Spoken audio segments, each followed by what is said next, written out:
En fait, si tout est lisse, c'est pas parce que tout doit être lisse, c'est parce que les gens, ils aiment que tout soit lisse. Ils se sentent en sécurité, quoi. Ils se sentent dans une safe zone, en fait, quand ils ont des gens qui font que d'astiquer des chibres. Donc, quand t'es plutôt cash et que tu dis plutôt ce que tu penses, en fait, les gens, ils peuvent pas anticiper ce qui va être dit ou quoi, donc ils se sentent plus safe. C'est assez étrange, mais les gens, ils sont un peu comme ça. Ils aiment bien que tout soit prévisible, que tu dises, ah bah voilà, ils sont géniaux, ils jouent très bien. Enfin, ils aiment que t'astiques, en fait. Que tout est beau, tout est gentil, tout est propre... tout va bien et vivre dans un genre de cocon qui est une réalité alternative où tout doit être beau, tout doit être bien, tout doit être génial, tout doit être facile aussi. Les gens, ils aiment bien aussi quand les analyses sont plus simples, sont très simplifiées, quand tu rentres jamais dans la complexité. Ça les rassure parce qu'ils sont sûrs de pouvoir toujours comprendre. Quitte à ce qu'on leur explique soit faux, mais au moins ils sont sûrs de pas être perdus. Donc il y a plein de gens, ils aiment bien être dans une sécurité, quoi. Sécurité intellectuelle, sécurité émotionnelle. Et quand tu sors de ça et que toi tu dis ce que tu penses et t'arrives un peu brut de décoffrage avec ce que tu penses être vrai, hein, parce qu'on détient pas la vérité, mais ce que tu dis être vrai, ou d'avoir essayé de développer quelque chose de plus complexe ou quoi, tu les sors de leur confort et de leur safe zone. Et donc ils n'aiment pas, quoi. Voilà, ils se sentent agressés, quoi. Et d'ailleurs, il y a un truc que je remarquais, c'est qu'il y a beaucoup de vidéos qui sont vraiment calibrées globalement sur Internet quand tu scrolles et tout. Tu vois qu'il y a beaucoup de vidéos qui sont calibrées, on va dire, pour les... Allez, je vais prendre avec un peu ma maturité à moi, mais pour les 7-12 ou 7-13 ans. Et j'ai l'impression que tu as beaucoup d'adultes qui se complaisent aussi maintenant dans du contenu pour enfants. En fait, les algorithmes poussent tellement les contenus qui sont axés sur des enfants. Bah, moi, je dis 7-12-13 ans, mais après, voilà, c'est peut-être 9-14, 9-15. Mais comme il y a beaucoup de contenu qui est axé là-dessus, tu as aussi plein d'adultes qui se complaisent dans cette facilité-là.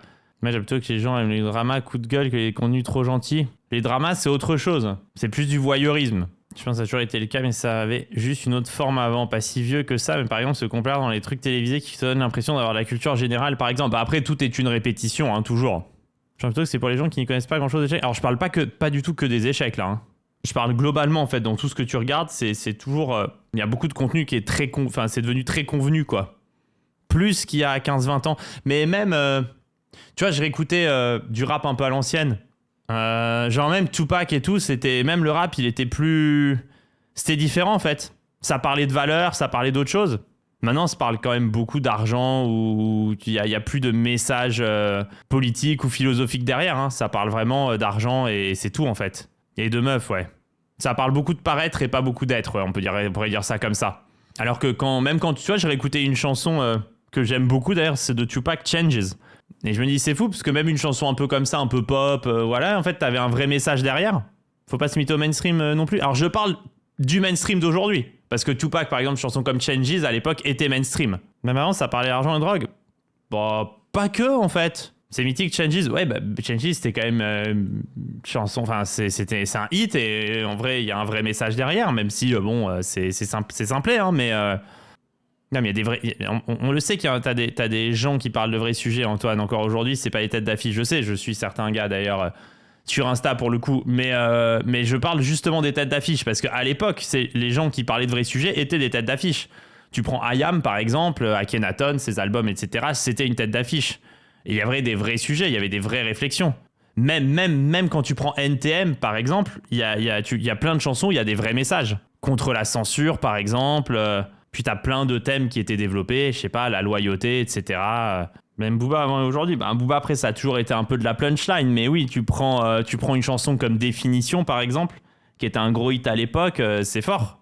Après le rap conscient, non merci, mais c'était pas, j'appelle pas ça du rap conscient ce qu'on avait avant, c'était pas vraiment du rap conscient en fait, c'était autre chose. Ma Définition, j'en rêve toujours plus. Ma Définition, c'est peut-être ma chanson préférée de Booba, elle est incroyable. Elle est incroyable, le texte il est incroyable en fait. Mais par exemple, j'appelle pas ça une chanson, c'est pas du rap conscient ou quoi que ce soit, mais c'est juste déjà c'est très bien écrit. Et puis, il y a un vrai message derrière. C'est quand on a commencé à parler de rap conscient que c'est parti en bibrine. Je suis d'accord avec toi, JC. Même, tu prends Akhenaton, chanson, je crois que c'était Ayam. Ouais. Moi, j'ai vraiment pas de face ou ce genre de choses. C'était des vraies critiques, justement, de ce qui se passe avec les artistes, que ça devient commercial, etc. T'avais quand même beaucoup ce message aussi. Faut citer Solar, ouais. Solar, il adorait Vlad. C'était quoi déjà la phase préférée de Vlad? De nos cornets, nana. Le frère de Morty, je me rappelle plus. Je sais que ça finissait par Tchernobyl, Tchernodébile, jalousie radioactive. Je sais pas, ça le faisait kiffer ce truc-là. Non, et même du Doc Gynéco dans un autre style. Oxmo Puccino, le GOAT, évidemment. Ouais, la haine d'un net n'est pas dans nos prérogatives. Tchernobyl, Tchernobyl, jalousie radioactive. Là, je sais pas pourquoi ça le faisait kiffer. Il avait celle-là et de Doc Gynéco, il y en avait une qu'il adorait, mais ça, je comprends tout à fait pourquoi pour un russe, ça paraît si incroyable, mais il adorait la punch, le pape endort la masse avec des promesses à la messe, laisse, j'encaisse. Ça, je crois que c'était sa punch préférée de Doc J. L'homme qui ne valait pas 10 centimes. Belle chanson d'ailleurs. Ça a tellement Docteur Gynéco. Ouais, mais je veux dire, c'était du rap dans un autre style. On peut pas appeler, c'était pas du rap conscient, c'était pas vraiment du rap contestataire, non plus. Et en soi, c'était bien, mais ça tournait pas toujours autour de la même chose. Et puis quand ça parlait de meufs côté Doc Gynéco, c'était quand même un peu plus poétique que ce qu'on a aujourd'hui. Genre même sa chanson marrante, je trouve très marrante, Vanessa. Vous avez forcément la ref, elle est très drôle. Plutôt du slam, c'était pas du slam non plus, hein. Doc Gynéco est problématique avec les meufs. On parle des chansons là, on parle pas de la personne, mon ami. Et donc ouais, en vérité, ça a bien changé, mais bon, de base, on parlait de Tupac, hein. La Funky Family aussi, enfin ouais, maintenant c'est plus... Ça a changé. Top 3 rappeurs pour moi.